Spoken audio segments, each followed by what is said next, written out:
हाँ जी बच्चों, ठीक है। इस क्वेश्चन में आपको ये जो है कोबाल्ट और ये क्या है, ट्राई ऑक्जिलेटो है, ऑक्जिलेट आयन है, और ये COF6 3- इन दोनों में hybridisation, geometry, magnetic moment and inner orbital complex है या आउटर। जल्दी से करके दिखाइए। कोबाल्ट की एटॉमिक नंबर कितना होता है? 27। तो 3d7 4s2 हो जाएगा आउट ऑफ। अगर जो निकालने के लिए पर्पस से बनाओगे कॉन्फ़िगरेशन, आगे करिए, अब इसको सॉल्व करें।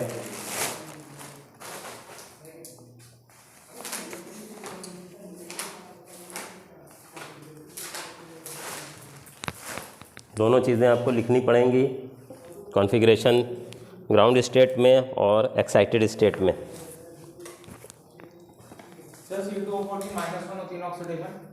-2 होती है ऑक्जिलेट। ऑक्जिलेट आयन ऐसा होता है, मालूम है आपको, ऑक्जेलिक एसिड जैसे ये है ऑक्जिलेट आयन, तो -2 है, इसको C2O4 2- भी लिखते हैं, OX भी लिखते हैं। ऑक्जेलिक एसिड ऐसे होता है COH। ऑक्जेलिक एसिड का टाइट्रेशन किया होगा ना। ऑक्जेलिक एसिड ये है, ये कॉमन नेम है। IUPAC नेम क्या होगा इसका? IUPAC होगा ethane 1,2 dioic acid, ethane 1,2 dioic acid. Anyway, तो कोबाल्ट इन ग्राउंड स्टेट आप दिखाओगे 3D में 7 इलेक्ट्रॉन्स दिखा दो और 4s में 2 इलेक्ट्रॉन्स दिखा दोगे। 1 2 3 4 5 6 7। अब जब यहाँ पे कोबाल्ट की ऑक्सीडेशन x + 3 × -2 = -3, तो x = +3 हो गया, तो 3 इलेक्ट्रॉन्स निकलेंगे, 2 यहाँ से निकाल लो और 1 इसमें से निकाल लो। ठीक है, तो CO3+ के केस में आप ऐसे लिख लोगे, 4s ये है और ये 3D है, तो एक इधर से भी निकल जाएगा, तो ये इस तरह से रह जाएगा, जो पेड़ वाले उनमें से एक निकलेगा। अब मेहमान कितने आ रहे हैं? 3 नहीं आ रहे हैं, 6 आ रहे हैं। लोन पेयर कितने आएंगे? 6, क्योंकि ये डाइडेंटेट है, एक ऑक्जिलेट 2 जगह से लोन पेयर देगा, तो 6 इलेक्ट्रॉन्स के पेयर्स आएंगे। तो 6 इलेक्ट्रॉन्स के पेयर आ रहे हैं, तो 6 आपके पास ऑर्बिटल्स खाली होने चाहिए। तो अभी तो ऑर्बिटल है, but oxalate is a strong ligand, oxalate is strong ligand. तो फिर क्या होगा? पेयरिंग कराएगा, पेयरिंग होगी ना। अब जब पेयरिंग होगी तो ये इसको जब ऐसे करके दिखाओगे कि ये पेयरिंग हो गई, तो 6 इलेक्ट्रॉन्स 3 ऑर्बिटल्स में आ जाएंगे, 1 2 3 4 5 6 हो गए, तो 2 इधर आ गए, ये 4s हो गया, ये 3D हो गया, और यहाँ 4p खाली पड़ा है, ये 4p खाली पड़ा है, और इनका हाइब्रिडाइजेशन करा दो। हाइब्रिडाइजेशन में क्या होगा? D2sp3 हाइब्रिडाइजेशन हो गई, D2sp3 हाइब्रिडाइजेशन हो गई। और जब भी 6 वाला होता है तो ऑक्टेड्रल होता है, और मैग्नेटिक मोमेंट √n × n+2 होता है, पर n अनपेयर्ड इलेक्ट्रॉन्स होते हैं, यहाँ पे 0 है, n अनपेयर्ड इलेक्ट्रॉन्स वो 0 है, तो म्यू 0 हो गया, और d अंदर का है तो इनर स्पिन कॉम्प्लेक्स, इनर और स्पिन कॉम्प्लेक्स या इनर ऑर्बिटल कॉम्प्लेक्स कहेंगे। तो ये चारों चीज़ें निकल के आ गई। अब हम उसका भी देख लेते हैं COF6 के केस में। ये राइट वाला हटा,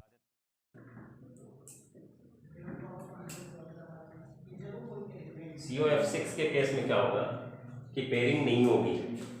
इसके बाद यहीं पे हम देख लेते हैं COF6 3- के केस में, यहाँ भी कोबाल्ट की +3 ऑक्सीडेशन स्टेट है, x - 6 = -3, x = +3। तो यहाँ पे COF6 में पेयरिंग नहीं हो रही है, तो ये एज इट इज़ रहेगा। इसको थोड़ा सा छोटा कर लेते हैं, ये ऐसे, ठीक है। ये 3D है, 3D में 6 इलेक्ट्रॉन दिख रहे हैं, पेयरिंग नहीं हुई है, ऐसे ही रहेगा। ये 4s खाली है, यहाँ 4p ले लेंगे और 4d भी लेना पड़ेगा। 4p 4d नीचे लिखा देता हूँ मैं, 4d भी लेना पड़ेगा। ठीक है, तो इधर के चार ये होगा, 2 s के लेना, d के लेने पड़ेंगे। हाँ, तो ये इनके कराने पड़ेंगे, इनमें इलेक्ट्रॉन्स के पेयर आके बैठेंगे, फ्लोरीन जो लोन पेयर देगा। तो आपका हाइब्रिडाइजेशन क्या हो गई, sp3d हाइब्रिडाइजेशन हो गई। और आपका ज्योमेट्री ऑक्टेनली होगी और मैग्नेटिक मोमेंट √10 × n+2 होगा। अनपेयर्ड इलेक्ट्रॉन्स कितने आ रहे हैं, 4, तो 4 × 6 √24 बोर्स मैग्नेट्रॉन और outer spin complex. Outer spin complex क्यों है, क्योंकि डी बाहर का है और पैरामैग्नेटिक है। ये वाला डायमैग्नेटिक हो गया, अगर देखा जाए मैग्नेटिक प्रॉपर्टी पूछा जाए तो ये डायमैग्नेटिक है और ये पैरामैग्नेटिक है। ठीक है, जिसमें एक भी अनपेयर्ड होता है वो पैरामैग्नेटिक है, तो 4 है तो मोर पैरामैग्नेटिक। डायमैग्नेटिक वीकली रिपेल होता है मैग्नेटिक फील्ड से और पैरामैग्नेटिक अट्रैक्ट होता है। पैरामैग्नेटिक सब्सटेंसेस को आसानी से हम लोग थोड़ा सा मैग्नेटाइज कर सकते हैं, डायमैग्नेटिक आसानी से मैग्नेटाइज नहीं होते। ठीक है जी सर, तो ये आपको मतलब है पैटर्न मालूम होना चाहिए कैसे हमें हाइब्रिडाइजेशन निकालनी, कैसे shape, magnetic moment, inner spin या आउटर स्पिन और मैग्नेटिक कैरेक्टर भी बताना है। सर जो वो बता देंगे जो कौन सी हाइब्रिडाइजेशन में कौन सी ज्योमेट्री होती है इसकी, sp3 अगर 6 वाला होगा तो ऑक्टाहेड्रल होगा, 4 वाला होगा तो या तो sp3 होगा तो टेट्राहेड्रल और dsp2 होगा तो स्क्वैश। ये याद रखना पड़ेगा आपको। बता दीजिए जल्दी से इसको, फिर अब आगे बढ़ेंगे हम लोग। इसकी लिमिटेशंस की वजह से हमको क्रिस्टल फील्ड थ्योरी में जाना पड़ेगा, क्योंकि इसके अंदर लिगेंड याद रखना पड़ता है, स्ट्रॉन्ग है कि वीक है। और इसके अलावा असम्पशंस इसमें बहुत सारे हैं, कुछ केसेस में सही हाइब्रिडाइजेशन मैग्नेटिक कैरेक्टर वगैरह नहीं निकल पाता है।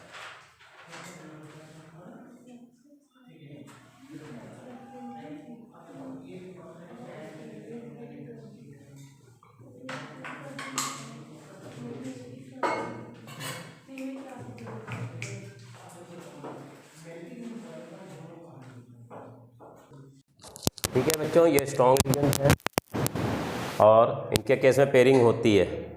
इनके अलावा जो बचते हैं वो सब वीक माने जाएंगे। अब ध्यान दीजिए, क्योंकि वैलेंस बॉन्ड थ्योरी में कुछ लिमिटेशंस थी। एक तो स्ट्रॉन्ग और वीक लिगेंड्स को डिस्टिंग्विश नहीं करता है, मेरा याद रखना पड़ता है। इसके अलावा उसमें अजम्पशंस बहुत सारी थी और इसके अलावा in some cases was not able to give the correct shape and magnetic character. Crystal field theory में आते हैं। क्रिस्टल फील्ड थ्योरी में ये मान के चल रहा है कि there is electrostatic force of repulsion between the ligand and the central metal. Ligand और सेंट्रल मेटल को it is considering as point charges और उनके बीच में इलेक्ट्रोस्टैटिक रिपल्शन हो रहा है और उस रिपल्शन की वजह से जो उसके डी ऑर्बिटल्स के 5 ऑर्बिटल्स हैं वो डीजनरेट होते हैं मतलब उनकी एनर्जी बराबर मानी जाती है। बट जब लिगेंड पास आता है तो वो स्प्लिट कर जाते हैं, स्प्लिटिंग हो जाती है। तो क्या है, मैं डायग्राम बना के समझा रहा हूँ कि ये डी के 5 ऑर्बिटल्स हैं, एनर्जी ऊपर बढ़ रही है। ठीक है, जब लिगेंड अप्रोच करते हैं तो इनकी एनर्जी बढ़ जाती है। ये एनर्जी बढ़ गई, ऊपर आ गया। अब क्या होगा, जब लिगेंड और क्लोज आएगा तो उस केस में स्प्लिटिंग हो जाती है। तो डी ऑर्बिटल जो है 5 के 5 जिनको हम डीजेनरेट मान रहे थे, जिनकी एनर्जी बराबर मान रहे थे, उनमें 3 ऑर्बिटल्स नीचे आ जाते हैं और 2 ऑर्बिटल्स ऊपर चले जाते हैं ऑक्टाहेड्रल कॉम्प्लेक्स में। 3 नीचे आ जाएंगे, ये इनको T2G कहते हैं और 2 ऊपर चले जाते हैं, इनको EG कहते हैं। ठीक है, और ये जो इसमें स्प्लिटिंग हुई है इसको डेल्टा OCFSE कहते हैं, डेल्टा ओ का मतलब है ऑक्टाहेड्रल कॉम्प्लेक्सनेस के लिए है ये delta O C F S E. Crystal field splitting energy, crystal field splitting energy और ओ का मतलब है ऑक्टाहेड्रल कॉम्प्लेक्स और ऑक्टाहेड्रल कॉम्प्लेक्स मतलब क्या है यहाँ पे, ये जो एवरेज होती है इसको कहते हैं बेरी सेंटर, बेरी सेंटर, और इसकी जो एनर्जी है 2/5 घट जाती है और इसकी जो एनर्जी है 3/5 बढ़ जाती है। अगर इनको देखा जाए ये तीन जो हैं ये dxy dyz dxz वाले हैं और ये dx² - y² dz² वाले हैं। तो ये तीन जो एक जैसे हैं ये नीचे आ जाते हैं और वो दो ऊपर चले जाते हैं, किसमें, ऑक्टाहेड्रल में। टेट्राहेड्रल में उल्टा होता है, ये तीन ऊपर जाते हैं वो नीचे आते हैं। तो अभी यहाँ पे अगर ध्यान दीजिए कि मान लीजिए d ऑर्बिटल में एक इलेक्ट्रॉन थे, 5 इलेक्ट्रॉन टोटल थे, तो क्या होगा अगर लिगेंड स्ट्रॉन्ग है तो 5 के 5 यहीं पे आ जाएंगे। If ligand is strong then delta O is more than pairing energy, इसको कहते हैं पेयरिंग एनर्जी, पेयरिंग एनर्जी। ये डेल्टा ओ अगर स्प्लिटिंग एनर्जी पेयरिंग एनर्जी से ज़्यादा है तो पेयरिंग हो जाएगी। If ligand is weak delta O is smaller than pairing energy, इसमें no pairing of electrons, no pairing या pairing of electrons will not take place, pairing of electrons will not take place. और यहाँ पे pairing हो जाएगी, strong ligand के case में pairing हो जाएगी और वीक लिगेंड के केस में पेयरिंग नहीं होगी। वीक लिगेंड में स्प्लिटिंग भी कम होगी, जैसे ये स्प्लिटिंग इतनी ज़्यादा दिख रही है, वीक में कम होगी। बता लीजिए ये सब चीज़ें। हाँ जी, इनमें से आउटर स्पिन कौन सा होगा, इनर स्पिन कौन सा होगा? जब अंदर पेयरिंग हो रही है तो इनर स्पिन हो जाएगा, जब पेयरिंग नहीं होगी तो आउटर स्पिन हो जाएगा। तो स्ट्रॉन्ग में इनर हो जाएगा। हाँ, स्ट्रॉन्ग में इनर और वीक। हाँ, स्ट्रॉन्ग में इनर हो जाता है और वीक में आउटर हो जाता है ज़्यादा।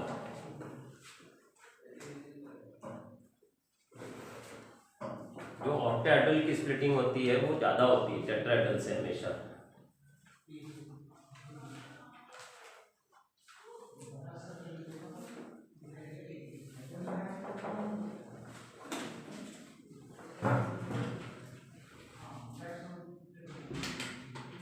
टू अपॉन 5 मतलब 0.4, इसकी 5.4% इनकी एनर्जी कम हो जाती है, इनकी 0.6 से मतलब 40% कम हो गई, 60% बढ़ गई उनकी एनर्जी, ये माना जा रहा है।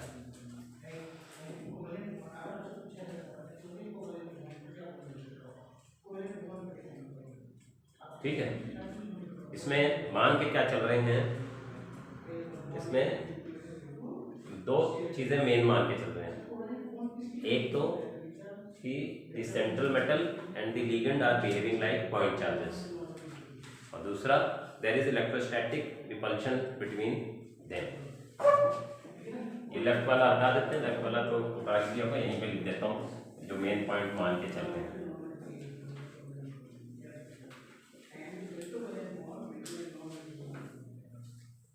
According to this theory,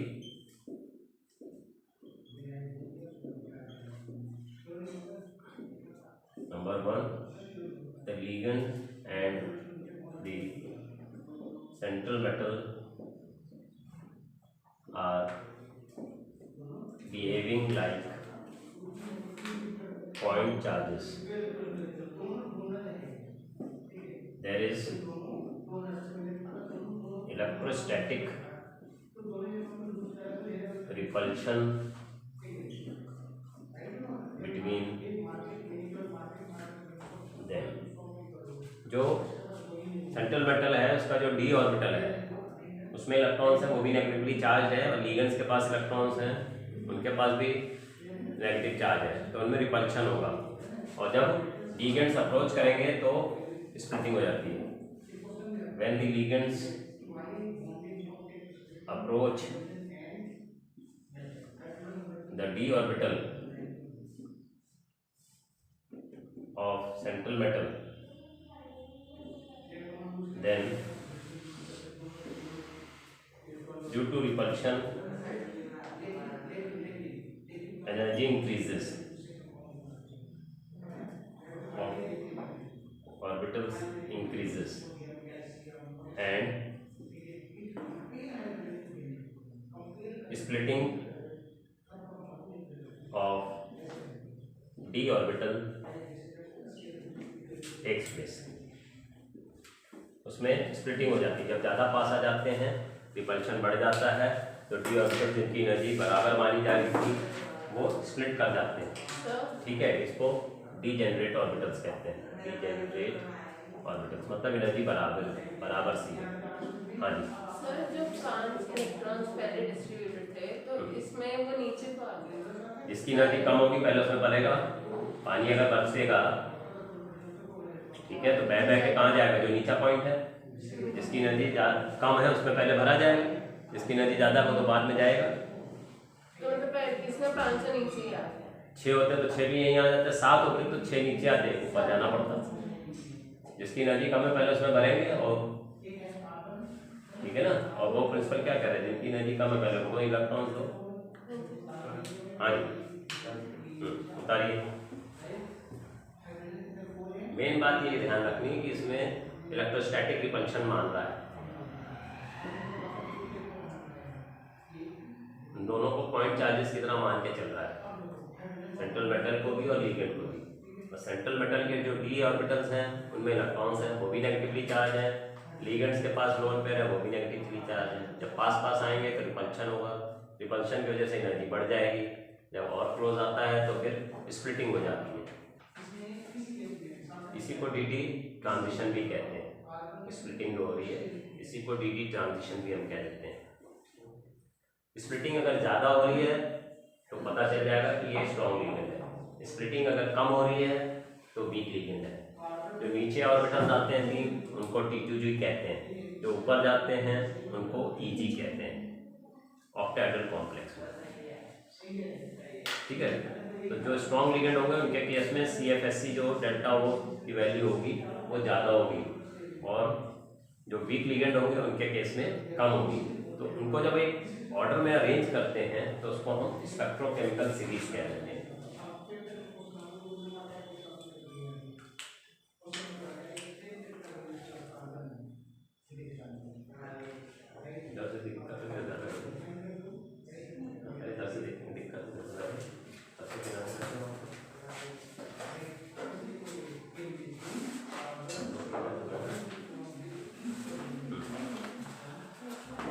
ठीक है बच्चों,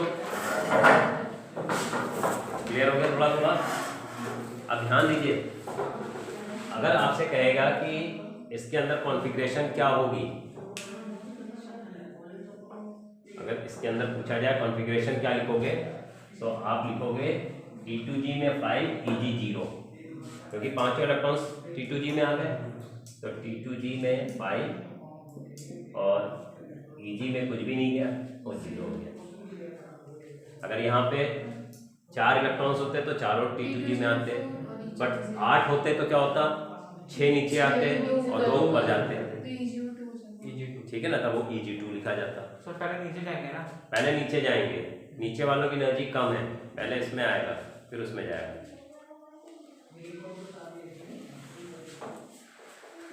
हो गया? तो इसको उतार लीजिए और मैं क्रिस्टल वो बना देता हूँ स्पेक्ट्रोकेमिकल सीरीज, जो NCERT ने भी बना रखी है। ठीक है, स्पेक्ट्रोकेमिकल सीरीज याद नहीं करनी है, बस स्ट्रॉन्ग लिगेंड का याद रखना है आपको।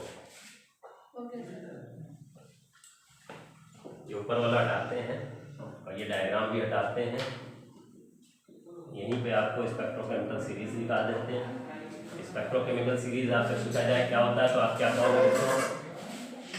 When the ligands are arranged in order of their increasing splitting energies, then that order is known as spectrochemical series. ठीक है, और स्पेक्ट्रोकेमिकल सीरीज एनसीईआरटी ने लिख रखी है, वो ऐसा नहीं है कि आपसे कहा जाए कि स्पेक्ट्रोकेमिकल सीरीज बना के दिखाओ, बट आइडिया होना चाहिए कि उसमें स्ट्रॉन्ग लिगेंड्स सबसे राइट में होंगे और जो वीक लिगेंड्स हैं वो सबसे लेफ्ट में होते हैं। ठीक है, एज इट इज मैं बोर्ड पे उतार दे रहा हूँ आपके।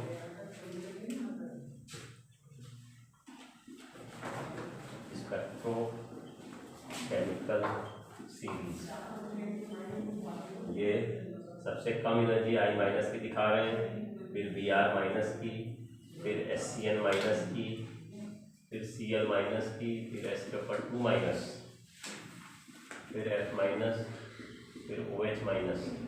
ठीक है, फिर ऑक्सीलेट लिख रहे हैं और फिर वाटर लिख रहे हैं। अब ध्यान दीजिए, स्पेक्ट्रोकेमिकल सीरीज में जो इन्होंने स्प्लिटिंग के बेसिस पर बनाई है उसके हिसाब से हम लोग स्ट्रॉन्ग लिगेंड को नहीं देख रहे हैं, वाटर को हम स्ट्रॉन्ग लिगेंड नहीं मान रहे हैं, जबकि ये ऑक्सीलेट से ज़्यादा दिखा रहा है इसके अंदर।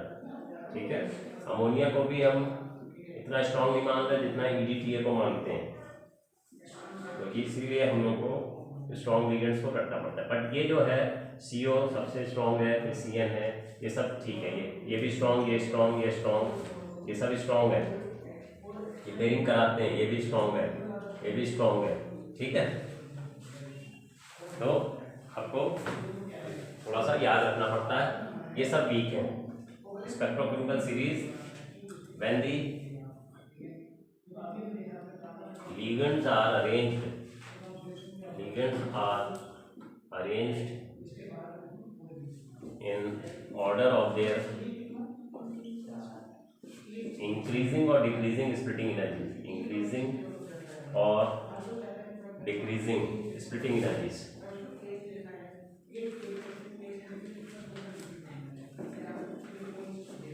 Increasing or decreasing crystal field splitting energies।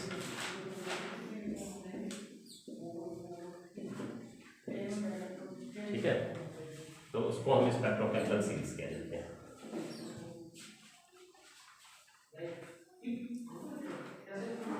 अब जो स्पेक्ट्रोकेमिकल सीरीज है इसके अंदर जो नेगेटिवली चार्ज आयंस हैं वो इधर दिख रहे हैं और कुछ न्यूट्रल जो है वो स्ट्रॉन्ग लिगेंड की तरह दिख रहे हैं। तो इससे मतलब है कि जो लिमिटेशन आई क्रिस्टल फील्ड थ्योरी में, तो ये बात आई कि क्रिस्टल फील्ड कह रहा है कि they are behaving like point charges, तो जो नेगेटिवली चार्ज आयंस हैं उनमें तो रिपल्शन ज़्यादा होना चाहिए, तो उनमें स्प्लिटिंग ज़्यादा होनी चाहिए, बट वो तो पीछे हैं। तो ये बात लिमिटेशन है। सबसे बड़ी लिमिटेशन क्या है क्रिस्टल फील्ड की, कोई बता सकता है? सबसे बड़ी बात क्या है क्रिस्टल फील्ड थ्योरी की लिमिटेशन में? सबसे बड़ी बात यह है कि हम इसमें कोऑर्डिनेट कोवेलेंट बॉन्ड्स मानते हैं। कोऑर्डिनेशन केमिस्ट्री में हम ये मान रहे हैं there is coordinate covalent bond between the central metal and the ligands. वो इस बात को कोऑर्डिनेट कोवेलेंट बॉन्ड मान ही नहीं रहा, वो कह रहा है उनके बीच में आयनिक अट्रैक्शन है या रिपल्शन है, वो इलेक्ट्रोस्टैटिक मान रहा है। तो सबसे बड़ा तो लिमिटेशन ये हो गया कि is not taking into consideration the coordinate covalent bonds between the ligand and the central metal. It is considering them to be a point charges and it is considering that there are ionic repulsions between them. दूसरी बात कि if it is considering them as point charges then the negatively charged ligand should have more splitting energy, उनमें repulsion ज़्यादा होना चाहिए, but वो तो spectrochemical series के फैग एंड पे हैं, उनकी तो एनर्जीज कम दिख रही। ये दो मेन लिमिटेशंस हैं। ठीक है, लिख लो limitations of crystal field theory. Number 1, it is not taking into consideration the coordinate covalent bonds between central metal and ligands. Instead it is considering them as point charges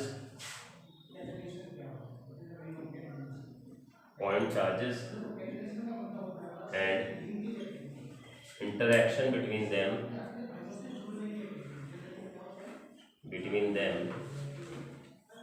as electrostatic in nature. उनके बीच में interaction covalent की तरह नहीं ले रहा है, electrostatic interaction मान रहा है. And number 2, if the ligands are behaving like point charges,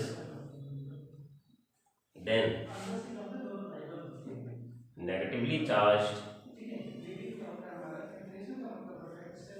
ligands should have more repulsion, should cause more repulsion, more splitting, but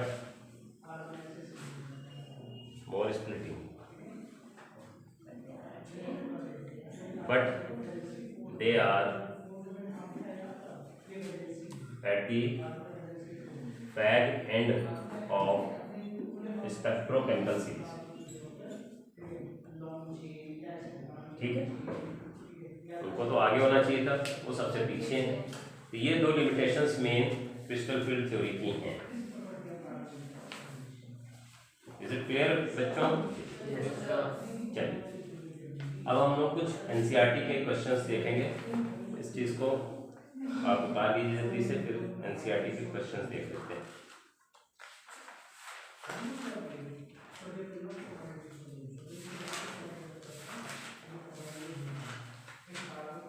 जो डेल्टा CFSE होता है और टेट्राहेड्रल कंपाउंड के लिए उसमें बस वो अपोजिट हो जाते हैं. हाँ, टेट्राहेड्रल वाले में अपोजिट हो जाता है. वो मैं दिखा देता हूँ, इसको हटा के ऊपर का हटा देता हूँ.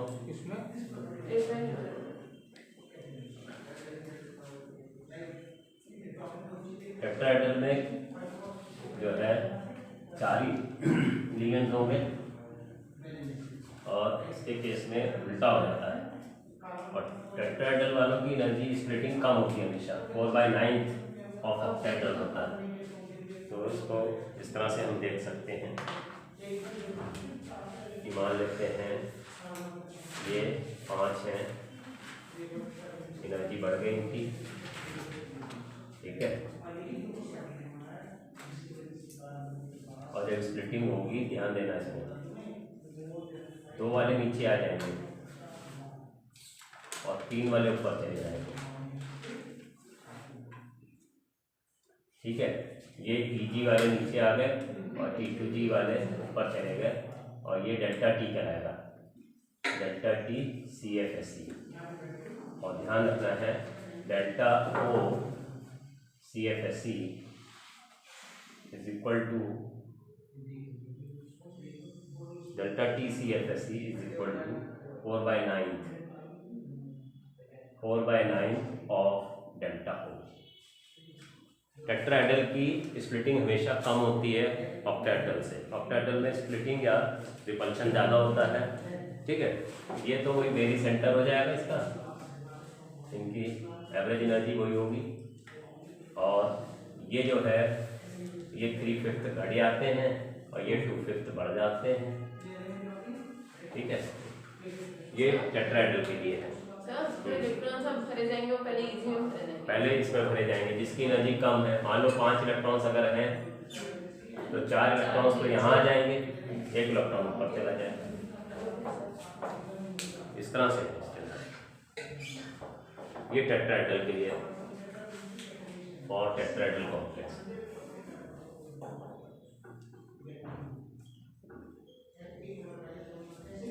ठीक है जी.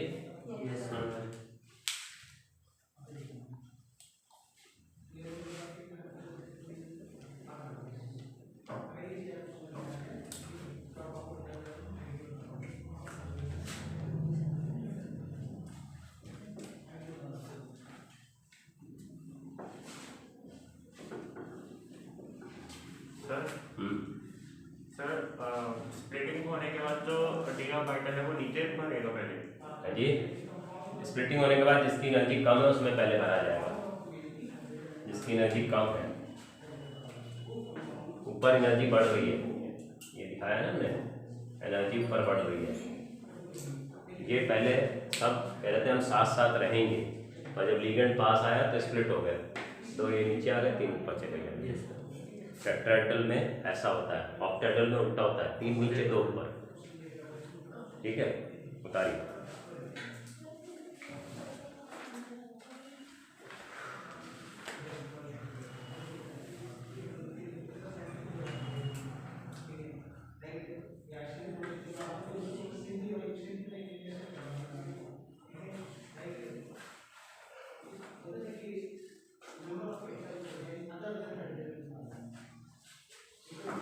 एनसीईआरटी का एक क्वेश्चन लिखते हैं, इसको बता दिया आपने।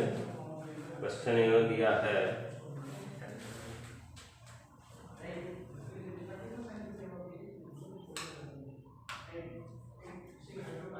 कह रहा है क्वेश्चन 9.24 ले रहा हूँ, पेज नंबर 259 में है। कह रहा right the IUPAC name, IUPAC name, oxidation state,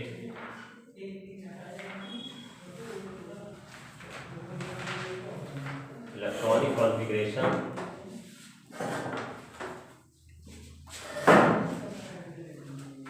and coordination number,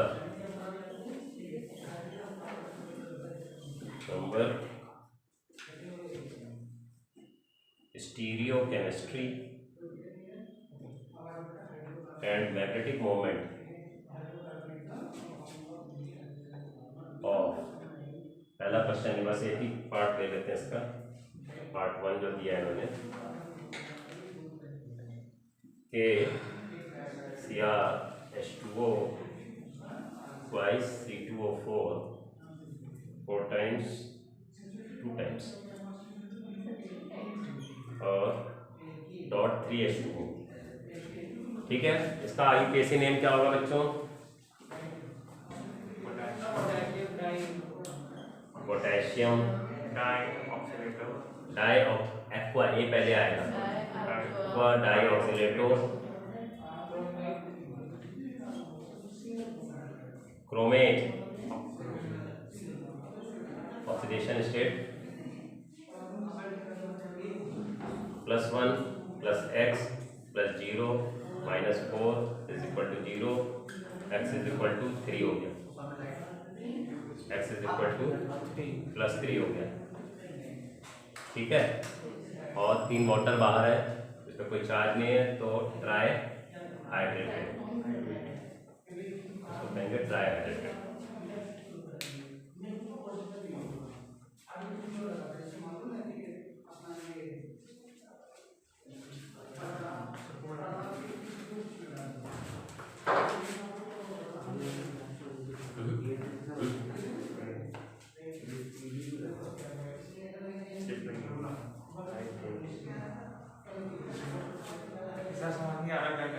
light of करो,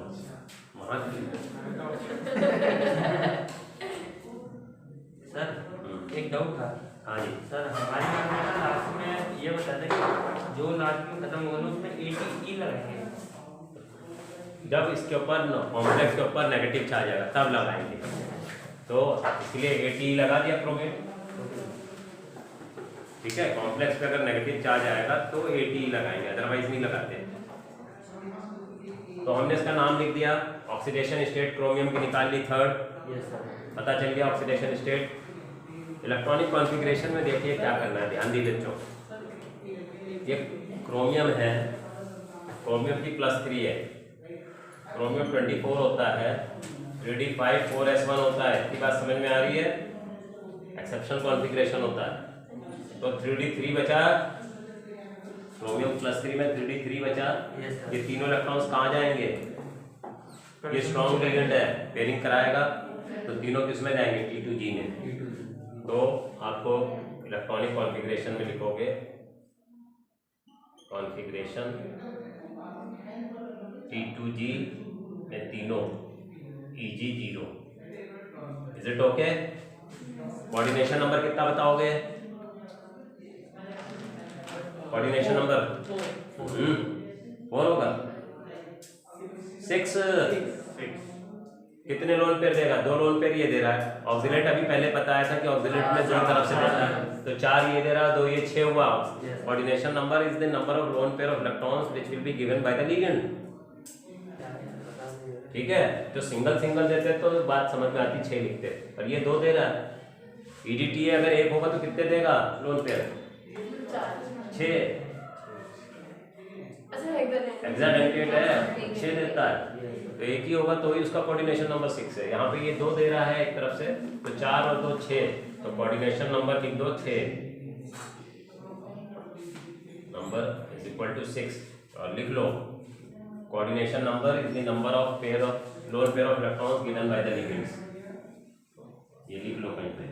वो हालांकि देखिए, अगर कोई सिंगल सिंगल पेयर देने वाला है तो उसके केस में तो नंबर से ही पता चल जाता है। अगर ये ऐसे लिखा है CrNH3 होल 6 Cl3, तो हमने कहा ये 6 जो है इसका कोऑर्डिनेशन नंबर है, ये लिख देते हैं क्योंकि ये 6 लोन पेयर देगा।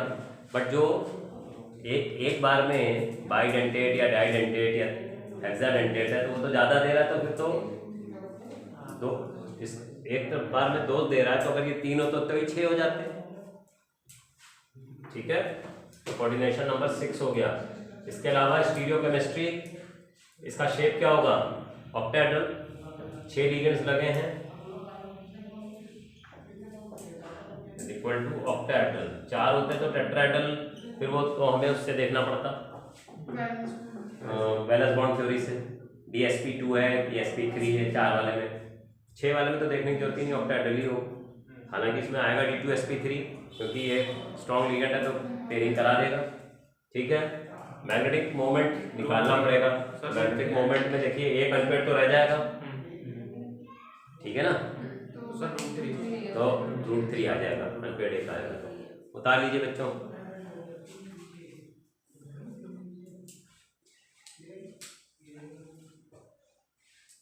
सर स्टीरियोकेमिस्ट्री शेप को ही करना पड़ेगा। हाँ, इसको उतारिए, फिर नेक्स्ट क्वेश्चन एक और देखते हैं। सर इसमें नहीं करेंगे ना इनर आउटर को क्लासिफाई? क्वेश्चन में नहीं पूछा है, आप बताओ कौन सा होगा? इनर होगा क्योंकि स्ट्रॉन्ग लिगेंड है तो पेयरिंग करा रहा है, इनर होगा। डी अंदर का बनेगा। चलिए नेक्स्ट क्वेश्चन एनसीईआरटी का ही देखते हैं, ये हटा देते हैं ऊपर से।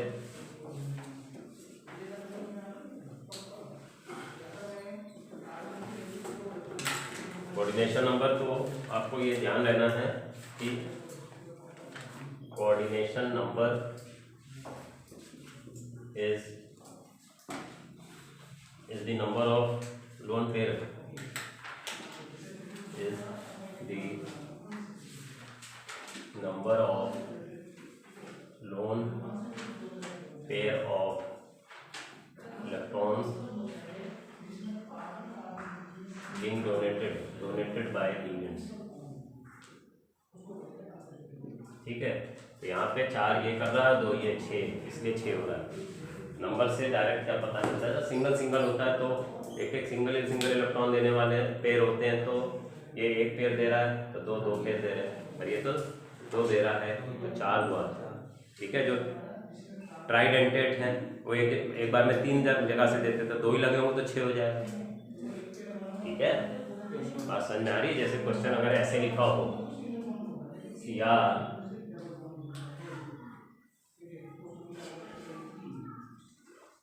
CrEn3Cl3, मान लो ऐसे लिखा है, तो कोऑर्डिनेशन नंबर क्या होगा?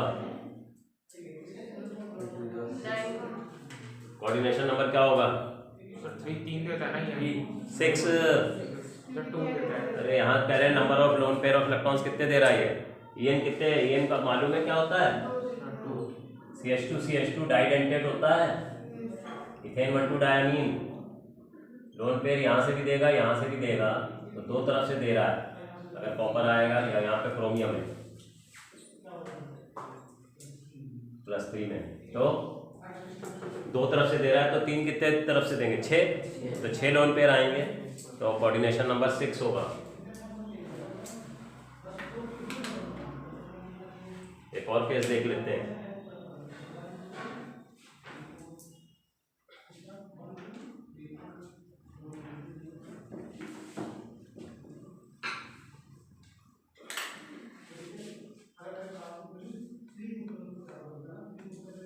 नेक्स्ट केस देख लेते हैं। अगर ऐसे दिया होता CR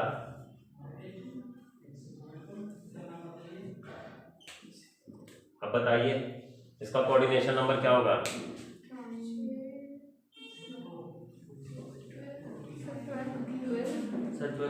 नहीं होगा, 12 तो हो ही नहीं सकता, मैक्सिमम 6 होते हैं, 6 होगा। ट्राई क्या होता है?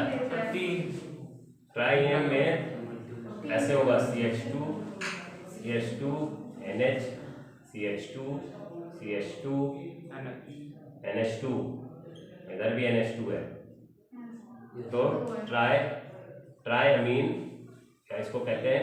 इथाइलिन डाइथाइलिन ट्राइअमीन, ट्राइएन को कहते हैं डाइथाइलिन ट्राइअमीन। NH2 के अमीन कितने हैं? 1 2 3 और इथाइलिन 2 मानते हैं, तो डाइथाइलिन ट्राइअमीन को शॉर्ट में लिखा जाता है ट्राइएन। और EN क्या होता है? इथाइलिन डायमीन, ये इथाइलिन डायमीन है, ठीक है। तो ये एक बार में 3 जगह से लोन पेयर दे रहा है, यहाँ से भी लोन पेयर देगा, यहाँ से भी लोन पेयर देगा और यहाँ से भी लोन पेयर देगा। इसको करीब दिखा देते हैं। तो 3 जगह से लोन पेयर देगा, तो एक दे रहा 3 से, तो 2 कितने देंगे? 6, तो कोऑर्डिनेशन नंबर = 6, ठीक है जी। उतारिए जल्दी से। EDTA की कोऑर्डिनेशन नंबर कितना लोगे? 6। EDTA मान लेते हैं EDTA के ऊपर चार्ज -4 होता है, तो K बाहर ले लो, ठीक है। अब ध्यान दो, EDTA वाले का कोऑर्डिनेशन नंबर भी 6, इसका कोऑर्डिनेशन नंबर 6 कैसे हो रहा है वो समझ लेते हैं। ये ऊपर कटाते हैं, लोन पेयर ये 6 देगा।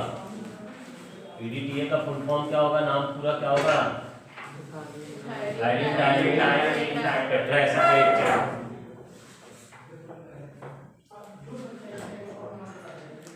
EDTA = इथाइलिन डायमीन टेट्रा एसीटेटोआयन भी कहते हैं, ठीक है। तो इथाइलिन तो ये हो गया, डायमीन ये हो जाता, NH2 होता, तो बट एसीटेट लग गया यहाँ पे, CH2CO-,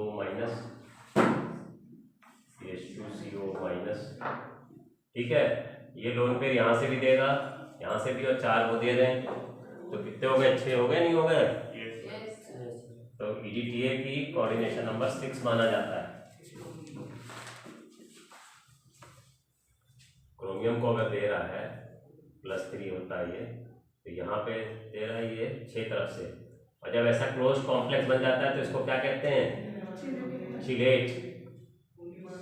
और ज़्यादा स्टेबिलिटी होती है चिलेट की, ये चिलेट बन जाता है। चिलेट का मैंने बताया ना था, चील से बना है। चूहे को चील पकड़ेगी तो ऐसे पकड़ती है चारों तरफ से, तो जब इस तरह से complex when the ligand gives loan pair of electrons from more than 1 point, then a closed structure will be formed, that is known as chelate, and the process is known as chelation. जब chelate बनता है तो stability ज़्यादा हो जाती है, strong ligand है तो स्टेबिलिटी ज़्यादा, चिलेट बनेगा तो स्टेबिलिटी और ज़्यादा, ठीक है जी। बता लीजिए इसको। तो 6 लोन पेयर दे रहा है, इसलिए कोऑर्डिनेशन नंबर 6 है।